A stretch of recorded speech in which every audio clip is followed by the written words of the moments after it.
नमस्कार, जय हिंद दोस्तों। स्वागत है आपका एक बार फिर से आपके चैनल फार्मेसी पॉइंट में। तो आज की वीडियो में हम environmental education and disaster management board of technical education UP 2019 के क्वेश्चन पेपर के बारे में डिस्कस करेंगे कि क्या क्वेश्चन पूछे गए थे।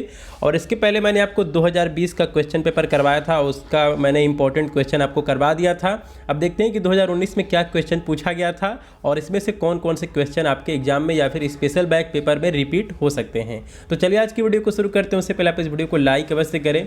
तो ये हमारे सामने क्वेश्चन पेपर है और इस क्वेश्चन पेपर का मेरे पास फोटो है, आप यहाँ पे देख सकते हैं, environmental education and disaster management. और ये 50 नंबर का पेपर होता है और आपको पास होने के लिए कम से कम 17 नंबर चाहिए, तभी आपकी बैक क्लियर हो पाएगी या फिर आप पास हो पाएंगे। तो देखिए यहाँ पे पहला क्वेश्चन पूछा गया था, answer any 2 parts of the following. तो यहाँ पे 3 क्वेश्चन दिए गए हैं और इसमें से आपको कोई 2 क्वेश्चन करने थे और एक क्वेश्चन 5 नंबर का था। तो यहाँ पूछा गया था, discuss the importance of ecosystem in this modern environment. तो यहाँ पे कहने का मतलब ये कि जो अभी हमारा मॉडर्न इन्वायरमेंट है, इसके अंदर इकोसिस्टम का क्या महत्व है। जो आपका डेली लाइफ चल रहा है, इसमें इकोसिस्टम का क्या इम्पोर्टेंस है, आपको ये बताना था। उसके बाद बी पार्ट पूछा गया था, इनुमरेट the significance of biodiversity in human life. तो जो बायोडाइवर्सिटी है उसका क्या इंपॉर्टेंस है हमारे ह्यूमन लाइफ में, इसके बारे में आपको लिखना था। और आपको यहाँ पे 2 टर्म दिए गए थे, पहला दिया गया था अर्बनाइजेशन एंड दूसरा दिया गया था बायोडिग्रेडेशन। तो इस क्वेश्चन को आपको करना था, यानी कि अर्बनाइजेशन क्या है, यानी कि शहरीकरण क्या है और इसके प्रभाव क्या है, किन वजहों से हो रहा है, इनके बारे में आपको लिखना था। और बायोडिग्रेडेशन क्या होता है, इसके बारे में आपको लिखना था। तो ये सभी क्वेश्चन के सॉल्यूशन भी हम जल्दी करेंगे। और क्वेश्चन नंबर 2 हम देखते हैं, answer any 3 parts of the following. तो देखिए यहाँ पे पूछा गया, explain in brief the source of pollution. बहुत ही सिंपल सा क्वेश्चन है, आपको पॉल्यूशन क्या होता है, टाइप्स ऑफ पॉल्यूशन, इसके अलावा पॉल्यूशन के नुकसान क्या है, किन वजहों से होता है। अगर ये सारे टॉपिक अगर आप अपने आंसर बुक में लिख देंगे तो आपका ये क्वेश्चन हो जाएगा।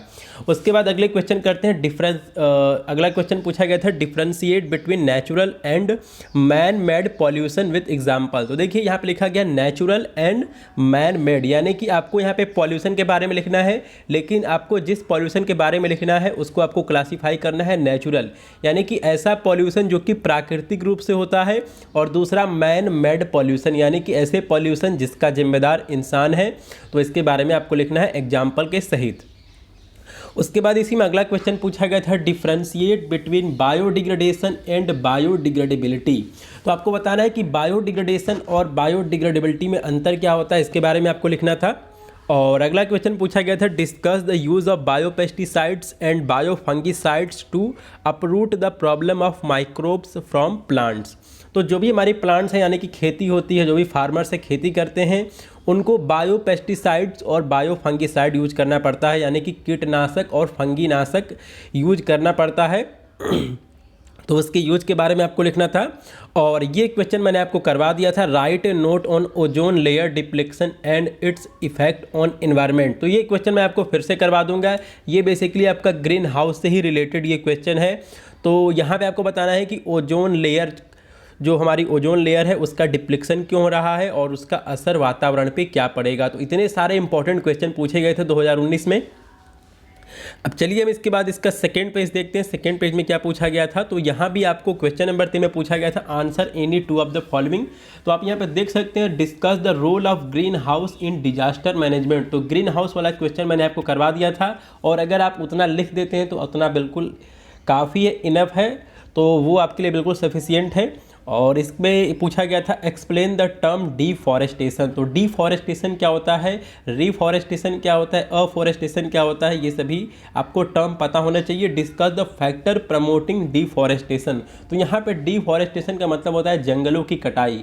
तो आपको बताना है कि डिफॉरेस्टेशन क्या है और कौन से ऐसे फैक्टर है जो कि डिफॉरेस्टेशन को प्रमोट करते हैं, यानी कि जंगलों की कटाई को प्रमोट करते हैं। तो ये क्वेश्चन भी आप बड़े आराम से लिख सकते हैं, इसमें कोई दिक्कत नहीं है।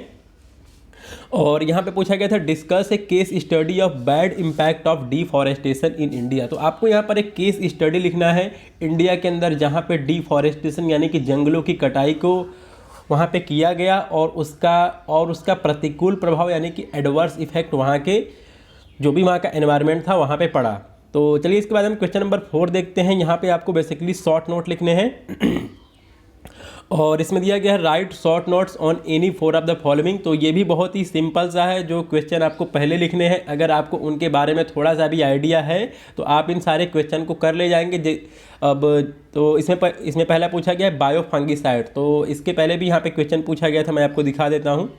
आप यहाँ पे देख सकते हैं, discuss the use of bio pesticide and bio fungicide. तो अगर आप ये वाला क्वेश्चन करते हैं तो आप इस क्वेश्चन को बड़े आराम से कर ले जाएंगे। उसके बाद मैनेजमेंट ऑफ वाटर पॉल्यूशन। तो सबसे पहले आप इसमें वाटर पॉल्यूशन क्या है लिख देंगे, और उसके बाद लिखेंगे कि वाटर पॉल्यूशन को कैसे कंट्रोल किया जाए, क्योंकि वाटर पॉल्यूशन को कंट्रोल करना बहुत ही ज़्यादा ज़रूरी है। उसके बाद ओजोन लेयर डिप्लीशन, तो ये भी क्वेश्चन पहले पूछा गया है और उसी को यहाँ पे फिर से रिपीट कर दिया गया है। तो आप इस पे छोटा सा शॉर्ट नोट लिख सकते हैं। उसके बाद natural and man made pollution, तो जो भी प्राकृतिक और मैन मेड पॉल्यूशन है उसके बारे में आपको लिखना है। साइक्लोन्स क्या होते हैं और बॉग फिल्टर्स क्या होते हैं, इसके बारे में लिखना है। अब चलिए इसके बाद हम क्वेश्चन नंबर 5 डिस्कस कर लेते हैं, answer any two of the following. तो यहाँ भी टोटल 3 क्वेश्चन दिए गए हैं और इसमें से आपको कोई 2 क्वेश्चन करने हैं। तो बहुत ही सिंपल सा इसमें क्वेश्चन पूछा गया है। अगर हम बात करें पहले क्वेश्चन की, डिस्कस द ट्रीटमेंट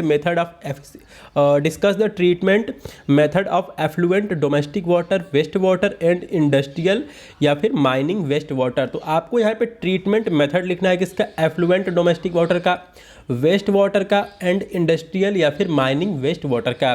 उसके बाद सेकंड क्वेश्चन पूछा गया, explain the term air pollution. आपको बताना है कि एयर पॉल्यूशन क्या होता है, और discuss the type of air pollutants which cause air pollution. तो यहाँ पे आपको एयर पॉल्यूटेंट्स के बारे में लिखना है। तो एयर पॉल्यूटेंट क्या होता है, मैंने आपको पहले बताया था कि आखिरकार पॉल्यूटेंट क्या होते हैं। तो पॉल्यूटेंट ऐसे एजेंट्स होते हैं जो कि पॉल्यूशन को क्रिएट करते हैं, फैलाते हैं, उन्हीं को हम पॉल्यूटेंट कहते हैं। लेकिन आपको यहाँ पर एयर पॉल्यूटेंट के बारे में लिखना है। तो जैसे आपका पहला हो जाएगा कार्बन डाइऑक्साइड, कार्बन मोनोऑक्साइड, तो ये सभी आपके एयर पॉल्यूटेंट हो जाएंगे और इनके बारे में आपको लिखना है, इनका सोर्स लिख देना है और इनका इफेक्ट क्या होता है इसके बारे में आपको लिख देना है। उसके बाद हम देखते हैं अगला question, discuss ventricular pollution and it's control with special Mphasis of euro 1, euro 2, euro 3 and euro 4। तो अभी आपको पता है कि जो भी हमारे व्हीकल्स आ रहे हैं इंडिया के अंदर वो सभी BS6 आ रहे हैं। तो ये एक स्टैंडर्ड बनाया गया कि जो भी हमारे व्हीकल है, 2 व्हीलर है, 4 व्हीलर है, उनके लिए एक स्टैंडर्ड सेट कर दिया गया है कि इनसे इतना एयर पॉल्यूशन का एमिशन होना चाहिए, इससे ज़्यादा नहीं होना चाहिए। तो ये एक स्टैंडर्ड इसको सेट किया गया है। तो जो हमारा यूरो 1 है, यूरो 2 है, यूरो 3 है और यूरो 4 है, ये हमारा यूरोप में चलता है, लेकिन हमारे इंडिया के अंदर अभी BS चलता है, यानी कि Bharat stage 1, Bharat stage 2, Bharat stage 3, BS4, BS6 करके ये आगे बढ़ रहा है। तो ये क्वेश्चन पेपर 2019 का था, बहुत ही इंपॉर्टेंट क्वेश्चन थे और इनके सॉल्यूशन भी मैं आपको जल्दी कराऊंगा। तो आपका ये वीडियो देखने के लिए धन्यवाद। जय हिंद।